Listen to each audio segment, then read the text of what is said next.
Raptors kumapit, tinabla ang Cavaliers sa 2-2 series showdown. Spurs umangat sa 3-1, nagningning si Wembanyama sa pagbabalik niya. At Steve Kerr parang nagdesisyon na sa susunod na season sa Warriors. Sa isang dikit na laban, ipinakita ni Scottie Barnes ang kanyang katatagan sa ilalim ng matinding pressure. Matapos niyang maipasok ang mahahalagang free throw sa huling minuto upang maibigay ang kalamangan sa team. Nagtapos siya na may 23 points, kapantay ng ambag ni Brandon Ingram sa isang panalong nagpatibay sa laban ng Toronto Raptors laban sa Cleveland Cavaliers. Dahil dito, muling nabuhay ang serye sa Eastern Conference first round na ngayon ay tie sa tig-2 panalo.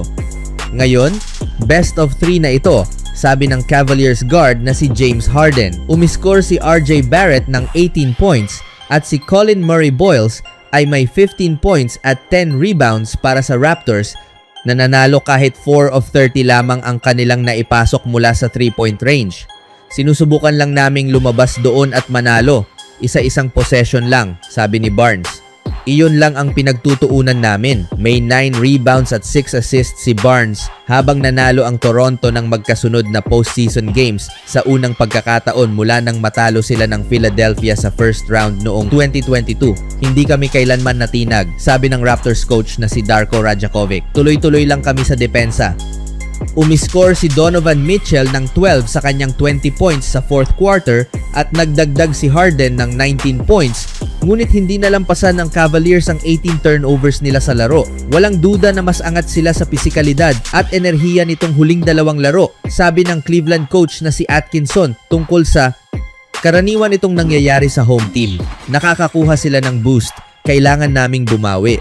Ganyan ang playoffs. Nagmintis si Mitchell ng 2 attempts sa huling 25 seconds, kabilang ang isang 3-pointer na sanay nagtie sa laro. Nagtapos siya na 6 of 24 sa kabuuan at 4 of 12 mula sa 3. Nakakuha ako ng mga open looks ngayong araw pero hindi pumasok, sabi ni Mitchell. Umiscore si Sam Merrill ng 14 points at si Jarrett Allen ay may 15 rebounds para sa Cavaliers na na-outscore ng 10-2 sa huling minuto ng fourth quarter. May pagkakataon kaming manalo, sabi ni Harden. Kumpiyansa pa rin kami kung nasaan kami ngayon. Matapos mapalapit ni Barrett ang lead sa 87-86 sa pamamagitan ng kanyang driving shot may 49 seconds pa sa fourth, hindi na ipasok ni Mitchell ang bola sa half court sa oras kaya napunta ang possession sa Toronto. Nagkamali ako sa mahalagang sandali, sabi ni Mitchell. Na-foul si Barnes habang papasok sa basket at naipasok niya ang parehong free throws na nagbigay sa Raptors ng 88-87. Sa harap ng NBA Commissioner na si Adam Silver, parehong nahirapan ang dalawang team sa 3-point range. Nagtapos ang Cleveland na 10 of 40 mula sa 3, kabilang ang 5 of 10 sa 4th. Sa kabilang banda, mas marami pang turnover si Harden kaysa sa kanyang naipasok na shots at si Mitchell ay hirap din sa shooting.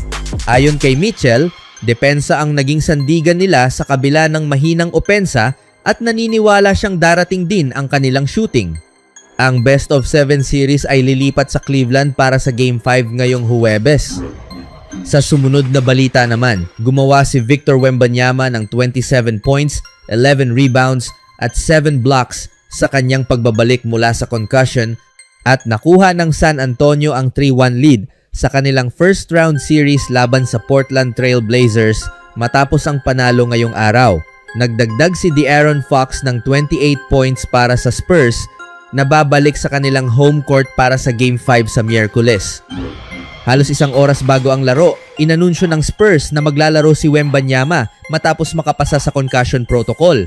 Pagkatapos ng laro, sinabi niyang disappointing ang paraan ng kanyang pagbabalik pero maayos naman ang pagtrato sa kanya ng medical staff at hindi na siya nagbigay ng detalye. Sa laro, nahuli sila ng 17 points sa halftime ngunit nakahabol at naitay sa 74 bago ang fourth quarter. Pinangunahan ni Fox at Keldon Johnson ang run na nagbigay ng malaking kalamangan at tuluyang naselyuhan ang panalo matapos ang dunk ni Johnson para sa 101-81 na abante. Nagpahayag si Wembanyama na mahalagang makahanap sila ng solusyon sa gitna ng hirap at ipinakita ng kanilang comeback ang pagkakaisa at lakas ng team. Sa panig ng Blazers, pinangunahan ni Avdija ang Trail Blazers sa 26 points ngunit nagkaroon ng tensyon sa pagitan nila ni Stephon Castle na nauwi sa technical fouls. Maaari kang maging matapang at pisikal, pero may hangganan ang kawalang galang na hindi ko tatanggapin, sabi ni Avdija tungkol sa insidente.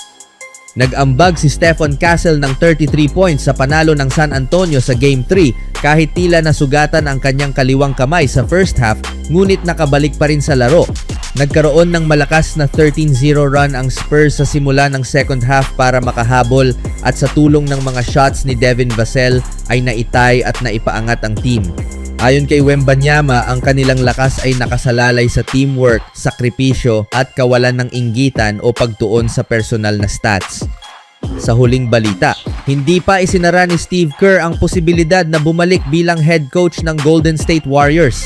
Matapos mag-expire ang kanyang kontrata, nagkaroon ng mga espekulasyon na maaari na siyang tuluyang umalis. Pero ayon sa mga kamakailang pahayag ni Kerr sa isang panayam sa The New Yorker, may pag-asa pa para sa mga fans sa Bay Area na manatili pa siya ng mas matagal. Ayon kay Kerr, malakas ang kanyang pakiramdam ng katapatan kina Stephen Curry at Draymond Green at maaaring makaapekto ito sa kanyang desisyon na magpatuloy sa sideline. Hindi ko gustong iwan ang mga taong iyon, sabi ni Kerr. Kung magre-retire sina Steph at Draymond ngayong taon, sa tingin ko madali lang ang desisyon. Sabay-sabay kaming magtatapos at magpapatuloy na ang organisasyon sa bagong direksyon.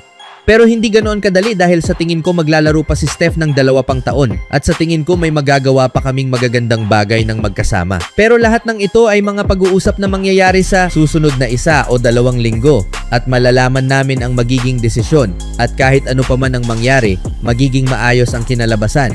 Alam ko iyon dahil masyado itong mahalaga para hindi maging maayos ang resulta. May ulat kamakailan na nagsasabing unti-unting humihina ang optimismo sa loob ng organisasyon na mananatili si Kerr sa Warriors at mismong si Draymond Green ay nagsabi rin na sa tingin niya ay hindi na babalik si Kerr. Pero hindi naman talaga mukhang desidido si Kerr na tuluyang umalis sa kanyang kasalukuyang landas. Sa halip, mas nangingibabaw ang ideya na bukas pa rin siya sa posibilidad na ipagpatuloy ang kanyang career basta't tama ang mga kondisyon at sapat ang mga oportunidad na inaalok sa kanya. Ibig sabihin, hindi pa siya lubos na nagsasara ng pinto sa anumang opsyon at mas pinipili niyang timbangin muna ng mabuti ang lahat ng aspeto bago gumawa ng pinal na desisyon. Sa ganitong sitwasyon, malinaw na 2 ang posibleng direksyong maaaring tahakin nito. Maaaring manatili siya at magpatuloy sa kasalukuyang ginagawa o kaya naman ay pumunta sa bagong yugto ng kanyang career kung saan mas magandang oportunidad o mas angkop na kondisyon. Ang kawalan ng tiyak na desisyon sa ngayon ay nagdadagdag pa ng tensyon at interes sa kanyang magiging hakbang. Sa kabutihang palad, hindi na kailangang maghintay ng napakatagal upang malaman ang kanyang magiging pasya. Ayon sa mga ulat, plano ni Kerr na magdesisyon sa lalong madaling panahon kaya inaasahang malinaw na ang kanyang direksyon sa mga susunod na araw o linggo.